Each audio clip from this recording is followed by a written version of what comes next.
The night outside the church was alive. Not with life, but with a sense of anticipation, as if the very air waited. Marcus stepped carefully through the gravestones, each one seeming to stretch taller as he approached. The wind carried whispers, or maybe it was the graves themselves, sighing in unison. He remembered Maria's words, her trembling voice. "You don't understand. They're not dead, they breathe." He shivered. He had seen the graveyard move, had felt it shift beneath his feet. And now, standing at the iron gates of the breathing church, he knew he was not prepared for what came next. The church loomed, black and jagged, as if it had been carved from night itself. Every step toward it made the shadows quiver. Marcus' hand brushed against the cold iron handle. The door swung open on its own, revealing a hallway stretching impossibly deep into darkness. The walls pulsed, subtly, like a living heartbeat. Marcus stepped inside. The floor beneath him rippled, like water frozen in slow motion. A voice echoed, deep and familiar, his grandfather's, but it was twisted, hollow, as if his bones themselves spoke. "You should not have come, Marcus, but now you belong." Panic surged, but he forced himself forward. Each room he entered defied logic. One moment, he was in a library stacked to the ceiling with rotting books. The next, a garden under a sky that throbbed like an open wound. The air smelled of iron and roses, of rain before it falls. A flicker of movement caught his eye. Maria. She stood on a balcony that shouldn't exist, her eyes reflecting stars that were not in the sky. She called to him, "Marcus, don't," but her words twisted, turned into a scream, echoing backward through time. The church was awake, and it watched him. The cult he had seen before, the twisted figures in their robes, were now merged with the walls, breathing in and out with the building. Their mouths opened in silent chants, and Marcus realized, the building itself was a mouth. And he was the meal. He ran, heart hammering, down corridors that twisted back on themselves. Every door he opened led to another nightmare, another impossibility. The whispers became voices. "You cannot leave. You will not leave. You will join us." And then, in the center of the church, he found it, the altar. A pit yawning, blacker than night, from which the air itself screamed. His grandfather's voice again, "Look, Marcus, see what you could become." Maria appeared beside him, transformed. Half shadow, half human, her hands reaching toward the pit. "You have a choice," she said, voice layered with every echo of the dead. "Or you can be taken." Time shattered. Marcus' mind split between reality and hallucination. Shadows clawed at him from the walls, from the floor, from the air. The pit roared, a hungry mouth, and he realized, he could survive, but only if he surrendered something far worse than death. He reached into the darkness. The darkness swallowed him. Cold, suffocating, yet alive in a way that made every nerve scream. Marcus's hand hovered over the abyss, and the air around him thickened, vibrating like a heartbeat that wasn't his own. Maria's shadowed form glided beside him, her eyes glowing with a strange light. "It's waiting, and it knows your fear," she whispered, her voice echoing inside his skull. He tried to step back, but the floor seemed to dissolve beneath his boots. Each movement felt like swimming through molten night. He thought of the people he had known, the mundane lives, the laughter, the fleeting warmth of sunlight. That world was gone. This place had no mercy, no rules that made sense. The church was alive, and it was older than memory itself. A sudden scream erupted from the pit, a voice not his own but intimately familiar. Marcus froze. It was his mother, her tone distorted, warped as though it had passed through centuries. Don't take him." Her voice was pulled down into a low, guttural growl, mixing with other voices that moaned in anguish. Marcus realized with a shock, the pit wasn't just a void. It was a collector, a trap for souls. And now, it wanted him. He tried to pull his hand back, but a tendril of darkness shot up, wrapping around his wrist, cold and unyielding. "You can fight it, but it will take something in return," Maria's voice warned. She stepped closer, her shadow intertwining with his own, guiding him toward the altar's edge. The choice is yours.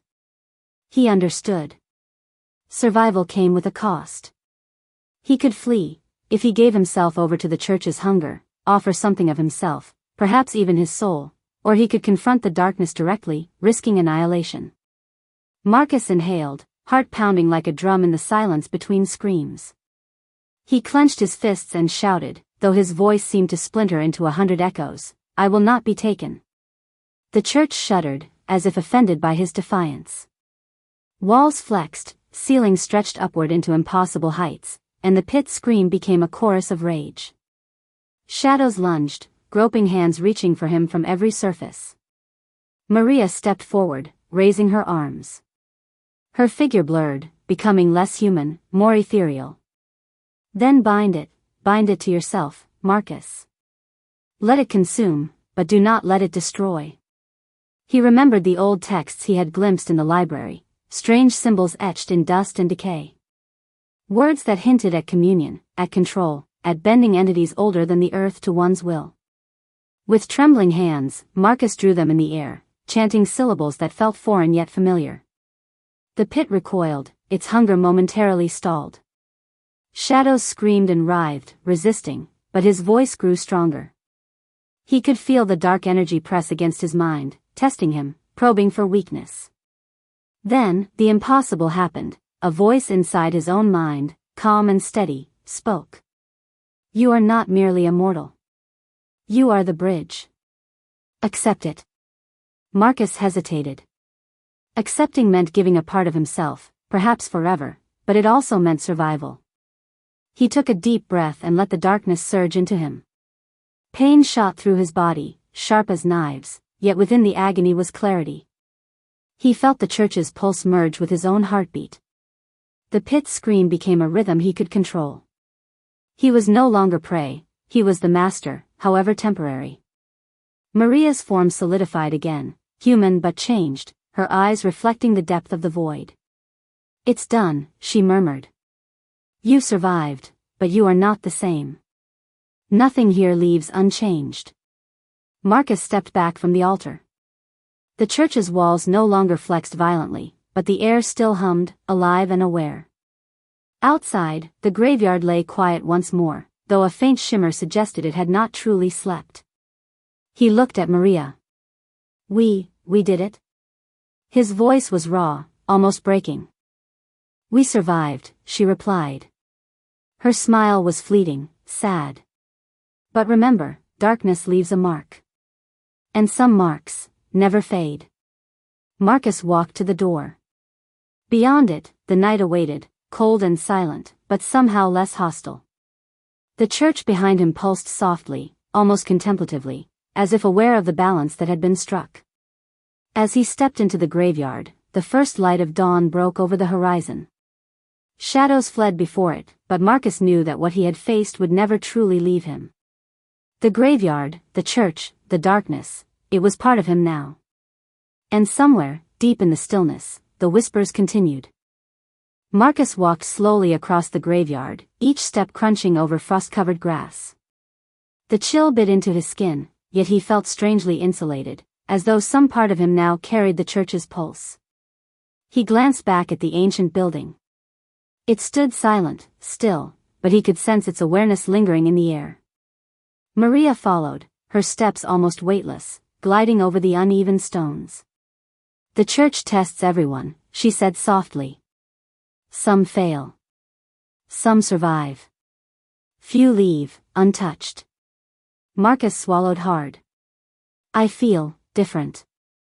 Stronger, maybe, but there's something inside me I don't understand." She nodded, eyes thoughtful. "It's not strength you gained, it's knowledge. And knowledge comes with a price. You've touched something eternal. That mark, it will guide you, and it will haunt you. But it also gives you choices." They reached the old gate, iron-twisted and rusted, which led back to the town. Dawn's first light reflected off the stones, casting long shadows across the mist. Birds began their tentative morning songs, breaking the suffocating silence that had blanketed the night. Marcus paused, watching the horizon. For a moment, he allowed himself to breathe. The world seemed normal again. But deep within, he could still hear the church's hum, a reminder that darkness never truly disappears. It waits, patient, observant. "What now?" he asked, turning to Maria. "Now," she said, a hint of sadness in her voice, "you live. You decide how to use what you have gained. And you remember.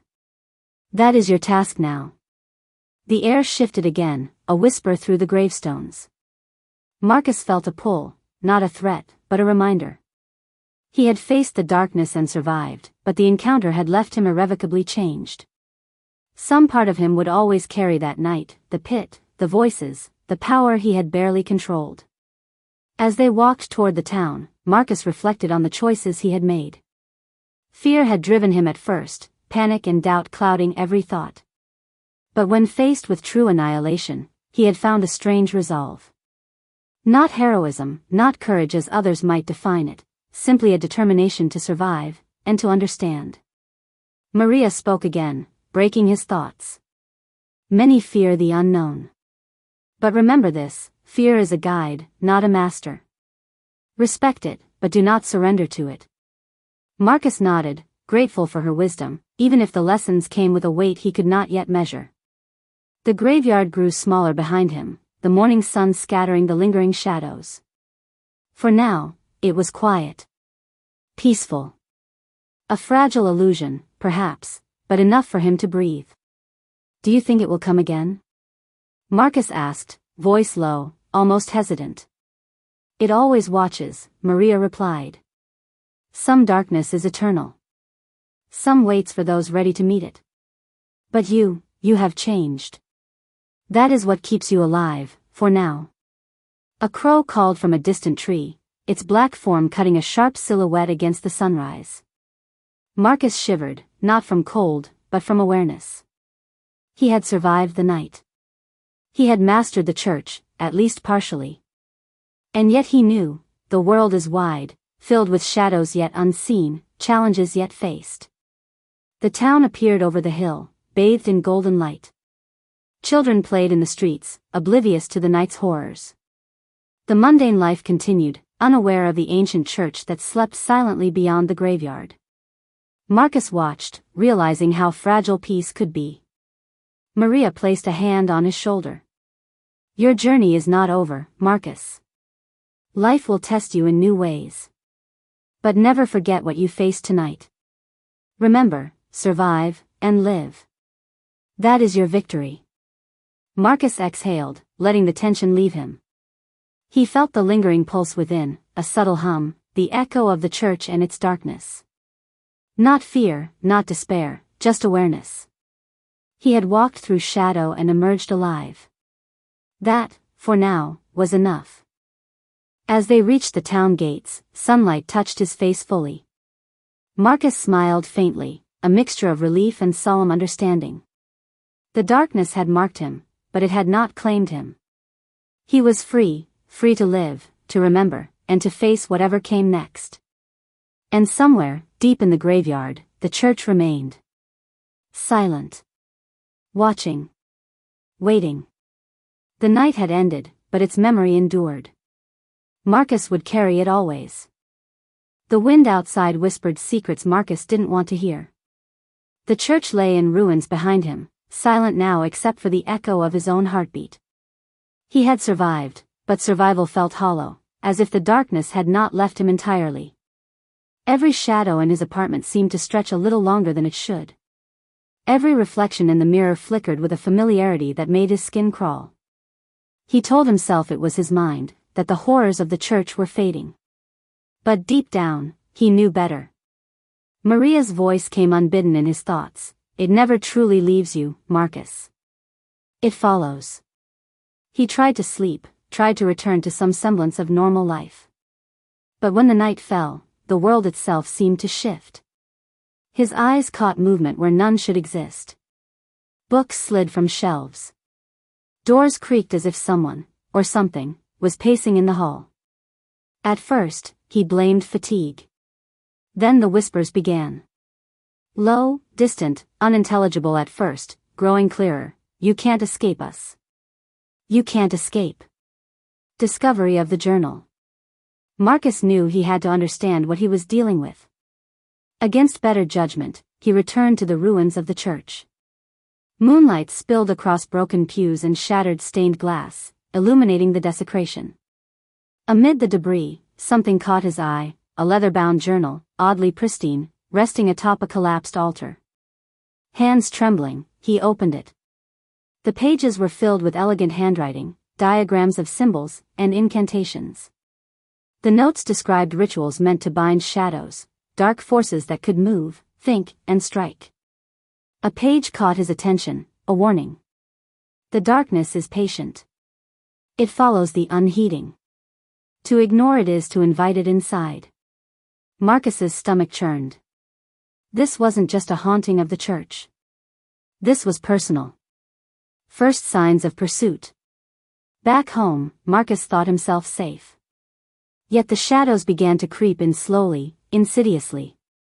At first, they were simple, a corner darker than it should be, a fleeting silhouette reflected in the window. But soon, they became aggressive. One night, he woke to find his living room rearranged, chairs pushed, books scattered, a cold handprint on the wall. Maria appeared at the threshold of his apartment. "I warned you," she said, voice tight with fear. The church wasn't the source, it was only the anchor. Now it's loose, and it's coming for you. Her words were punctuated by a soft, chilling sigh from the shadows. Marcus realized she was right. This was no longer about surviving a place. The darkness had learned to follow him. The journal's secrets. Marcus pored over the journal each night. It spoke of the cult that built the church centuries ago, a group obsessed with capturing immortality by channeling shadows into physical form. The symbols, the rituals, the sacrifices, all were designed to tether darkness to the living world. But the journal also hinted at a solution, a counter-ritual, one dangerous enough to risk everything. It required confronting the source directly, but there was no location listed. Only a warning: the path is never clear. The shadows are clever. They will deceive. Sleep became impossible. Dreams were no longer safe. He woke to find shadows pressing against him, whispering his fears aloud, mimicking voices he loved and hated. Cliffhanger for Part 2. The shadows were growing bold. One night, Marcus noticed that even when he left the apartment, he could feel them watching him, always there, just beyond the corner of vision. Something inside him knew they were no longer bound by the church, and whatever had survived the flames was now learning, adapting. Maria appeared once more, eyes dark with urgency. "You have to move. If you stay, it will take more than your life. It will take you." Marcus clenched the journal tightly. There was no turning back. The chase had begun. And somewhere, deep in the darkness, the shadows were learning patience and cunning. To be continued in Part 2. The Shadows That Follow, Part 2, Act 2, The Hunt Begins. Night terror. Marcus barely slept. Every sound in his apartment felt amplified: the hum of the refrigerator, the creak of the floorboards, the distant wail of a passing car. But it wasn't just sounds. Shadows moved of their own accord. One night, he swore he saw a figure stretch across the wall, black and fluid, slipping closer when he blinked. He tried to reach out, to touch it, but his hand passed through empty air. The darkness was learning. It had grown beyond the church, beyond the constraints of walls and candles. In desperation, he opened the journal again. A new page had appeared. No handwriting. Just a message scrawled across the paper in a smudged black ink. They follow. Always. But fear reveals the path. Marcus shivered. He didn't understand how the journal had changed, but he felt its warning deep in his bones. Maria's warning. Maria arrived again, at dusk this time, her eyes darting nervously. "I told you the darkness would follow," she said, voice trembling. "It doesn't just want you dead. It wants your mind, your memory, your soul. And it's patient." Marcus swallowed hard. "So what do we do?" You prepare. You learn. And you find the crypt. It's the only place the ritual can work. But it's hidden, beneath the town. It's dangerous. Marcus didn't ask how she knew this. She just handed him a key, a rusted, blackened thing, engraved with the same symbols he'd seen in the journal. The first encounter. That night, the shadows attacked in earnest. Marcus was reading when a corner of the room darkened unnaturally. A whisper echoed, "You cannot hide." The shadow lunged, moving faster than thought. Marcus tried to run, but it was everywhere at once, brushing against him with cold that burned. He screamed, slamming the journal shut. Then, silence. He opened his eyes. The shadows had receded, but the room was different. Objects were in the wrong places, symbols etched into walls, faintly glowing. They were learning him, marking him. Maria appeared behind him, whispering, "You're running out of time. The crypt hunt begins." Marcus and Maria set out at dawn. The town seemed ordinary by daylight, but shadows lingered even there, dark corners, alleyways, flickers in reflective surfaces. Using clues from the journal and the key, they discovered an old map of the town with cryptic markings. The cult had hidden its true power beneath the streets, in a network of catacombs and crypts. They followed the map, descending through an abandoned cellar beneath a forgotten church. The air grew colder, heavier, as if carrying centuries of whispers. "Stay close," Maria warned. "Once we're in, they'll try to separate us." The shadows strike again. In the catacombs, the darkness became tangible. The shadows moved along the walls like water, flowing toward them with purpose. Marcus swung the key like a weapon, chanting words from the journal. But the shadows were clever, they mocked him, taking the shapes of loved ones, twisting voices to drive him mad. At one point, Marcus stumbled into a room filled with statues, carved in the likeness of cult members. Shadows clung to the statues, flickering unnaturally, whispering secrets Marcus had never shared with anyone. He realized the shadows could learn everything about you, your fears, your memories, even your hopes, and use them against you. Maria gripped his arm. "Keep moving. Don't stop. Don't think about them. They feed on hesitation." The cliffhanger for Part 3. At the end of a winding corridor, they reached a massive stone door, engraved with the same symbols as the key. Marcus's heart pounded. This had to be the entrance to the crypt. He inserted the key. A shudder ran through the ground. Shadows erupted from the corners, swirling violently, almost as if they sensed what he was about to unlock. Maria whispered urgently, "This is it. Whatever waits inside, it's older, stronger, and it knows you." The key turned, and the door creaked open, revealing a darkness so deep it seemed to swallow the very light from their torches. Marcus stepped forward, the journal clutched tightly, knowing that once they entered, there would be no turning back. To be continued in Part 3. The Shadows That Follow, Part 3, Act 3, The Heart of Darkness. The Crypt Awakens. The moment Marcus crossed the threshold, the darkness inside the crypt seemed to inhale. The light from their torches vanished, swallowed whole by an unnatural blackness that pressed against them like a living thing. The walls were slick, almost wet, with strange carvings that shifted if Marcus stared too long. Faces, twisted, screaming faces, emerged and vanished in the stone. The air smelled of decay and ash, and whispers slithered through the darkness. "You belong to us. You always belonged." Maria grabbed his arm. "This is it. The ritual's heart. We have to be careful." One misstep and her voice trailed off, but Marcus understood. The cult's secret. Deeper inside, they found an altar carved from obsidian, etched with symbols matching the journal, the key, and the shadows themselves. At the altar, the remnants of the cult's work lingered, blackened candles, ceremonial knives, and vials of an oily, dark liquid. The journal pages began to flutter as if alive. Words appeared across the blank pages. "The heart of shadows can be severed, but the price is blood." Maria looked at him gravely. "It's not just theirs. It's tied to yours now, Marcus. You're connected to the shadows. That's why they hunted you. You're special. Marcus didn't understand, but fear twisted in his gut. He had no choice. If he wanted to survive, he had to act. The shadows strike again. The shadows surged from the walls, swirling violently around them, whispering their darkest secrets. Marcus tried to focus, repeating the chants from the journal.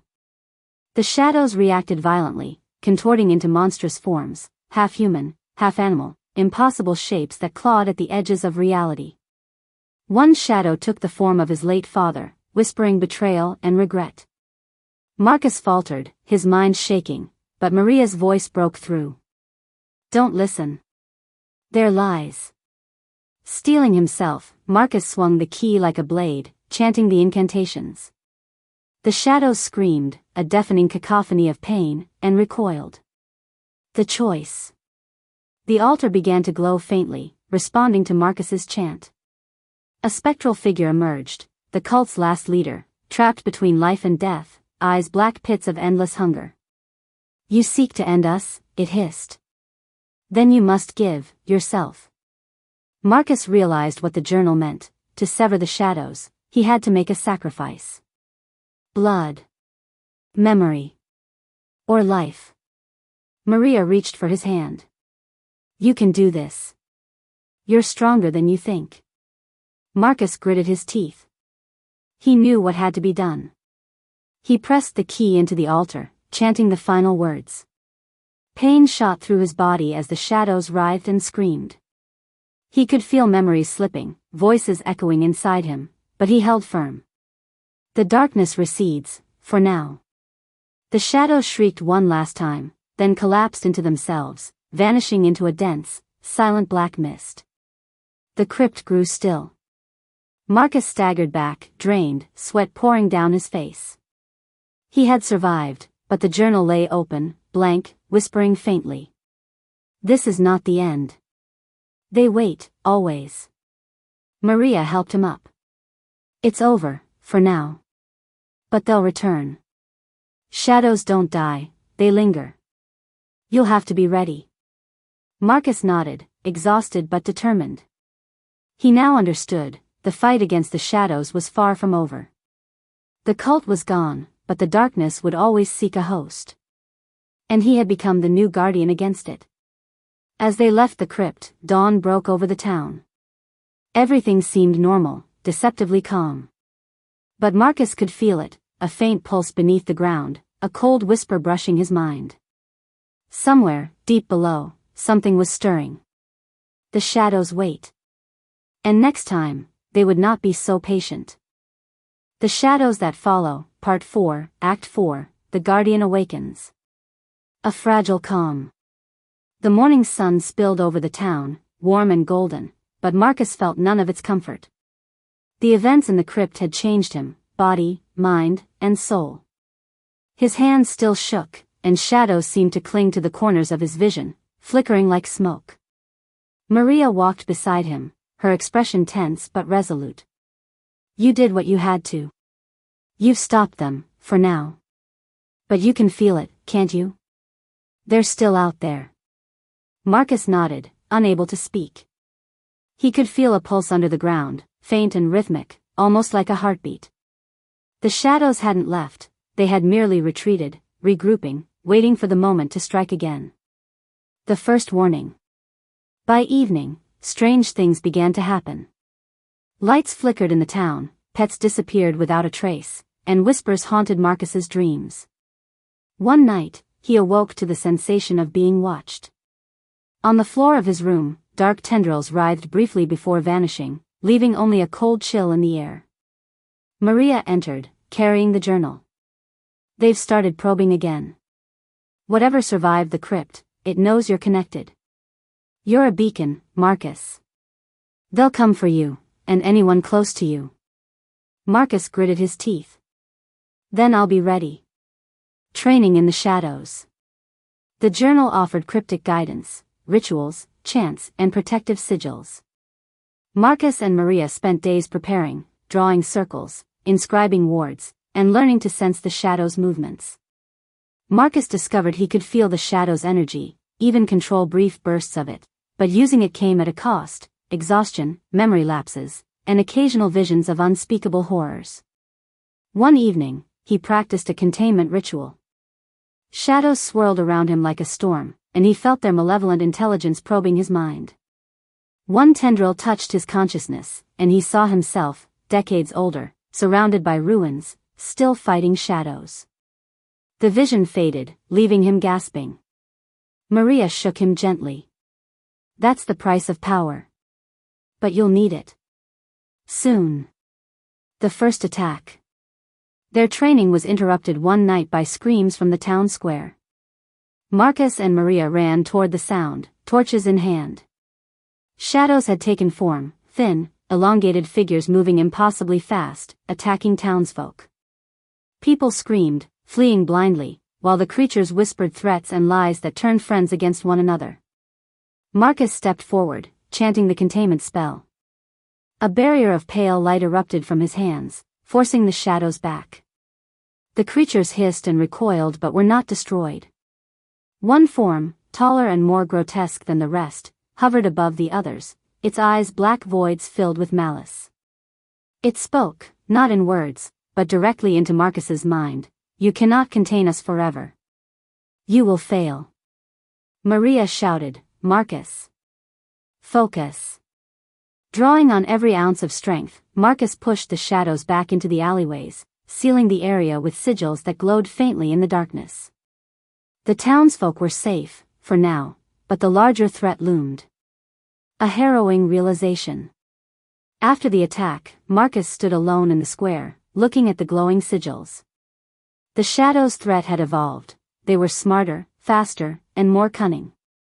The crypt had been a temporary solution, not a cure. And now, Marcus realized, he was no longer just a survivor. He was a target, a guardian, and the last line of defense. Maria approached silently. "We'll need allies. You can't do this alone. The shadows, they adapt. And they're learning from you." Marcus clenched his fists. "Then we make sure they don't get the chance." Sequel /teaser for Part 5. As night fell, Marcus returned home, exhausted. In the shadows of his room, he felt a presence he had not sensed before, older, more patient, waiting. The whisper came again, soft and cold. "The guardian rises, but the darkness is eternal. We will return, stronger than ever." Marcus knew this was only the beginning. The battle against the shadows was far from over, and he would have to face them again, and this time, they would come for everything he loved.